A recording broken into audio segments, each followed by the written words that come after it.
Hi friends. So ఈరోజు మన topic ఏంటి? Arguments in Python. Guys, arguments అంటే ఏమీ లేదు, చాలా సింపుల్. మీ అందరికీ అర్థమయ్యేలాగా క్లారిటీగా చెప్తాను, జాగ్రత్తగానండి. గైస్, ముందుగా మీకు ఆర్గ్యుమెంట్స్ గురించి తెలియాలంటే అసలు మీకు ఫంక్షన్స్ గురించి తెలియాలి, ఓకేనా? ఫంక్షన్స్ అంటే మనకు తెలుసు, ఆల్రెడీ మనం డిస్కస్ చేసుకున్నాం. ఏంటి?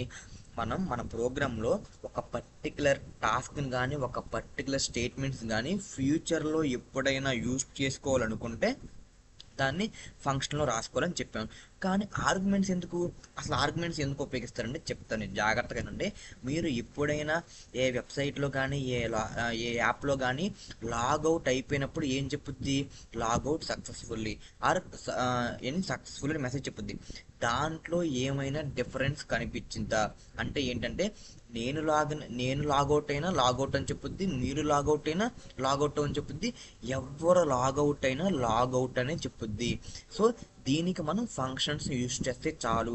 ఆర్గ్యుమెంట్స్ని ఎప్పుడు యూజ్ చేయాలంటే, అదే వెబ్సైట్లో అదే యాప్లో నేను లాగిన్ అయినప్పుడు నా పేరుతో వెల్కమ్ మెసేజ్ వచ్చింది, వెల్కమ్ రాకేష్. అదే వేరే వాళ్ళు లాగిన్ అవుతే వాళ్ళ పేరుతో వెల్కమ్ మెసేజ్ వచ్చింది. ఎవరో సంథింగ్ ఇప్పుడు రమేష్ లాగిన్ అవుతే వెల్కమ్ రమేష్, సురేష్ లాగిన్ అయితే వెల్కమ్ సురేష్. సో అలా బేస్డ్ ఆన్ ది నేమ్ ప్రకారం వెల్కమ్ మెసేజ్ అనేది మారిపోతుంది.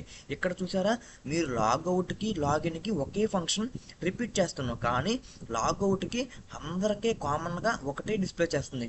కానీ ఏంటి, లాగిన్కి మాత్రం బేస్డ్ ఆన్ ది నేమ్ ప్రకారం మా మెసేజ్ అనేది మారిపోతుంది. సో అలా మనం ఇప్పుడు చేసే పని ఫ్యూచర్లో దేని వల్ల అయితే మారిపోతుందో దానిని మనం ఫంక్షన్కి ఆర్గ్యుమెంట్గా పాస్ చేయాలి గైస్, ఓకేనా? ఇక్కడ లాగిన్లో దేని వల్ల మారిపోతుంది?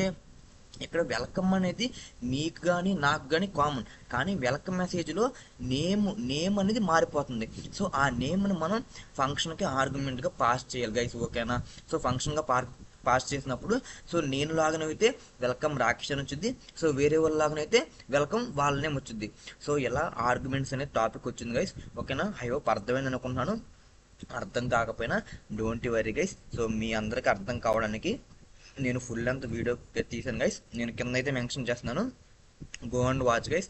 మీకు ఎన్ని డౌట్స్ ఉన్నా, ఒకవేళ మీకు అర్థం కాకపోయినా అసలు ఆర్గ్యుమెంట్స్ని ఎప్పుడు ఉపయోగించాలి, ఎలా ఉపయోగించాలి, అసలు ఆర్గ్యుమెంట్స్లో టైప్స్ ఉన్నాయా, ఉంటే ఏంటి, అది మొత్తం నేను క్లారిటీగా ఎక్స్ప్లెయిన్ చేశాను గైస్, ఓకేనా? ఐ హోప్ మీ అందరికీ బాగా అర్థం అవుతుంది అనుకుంటున్నాను.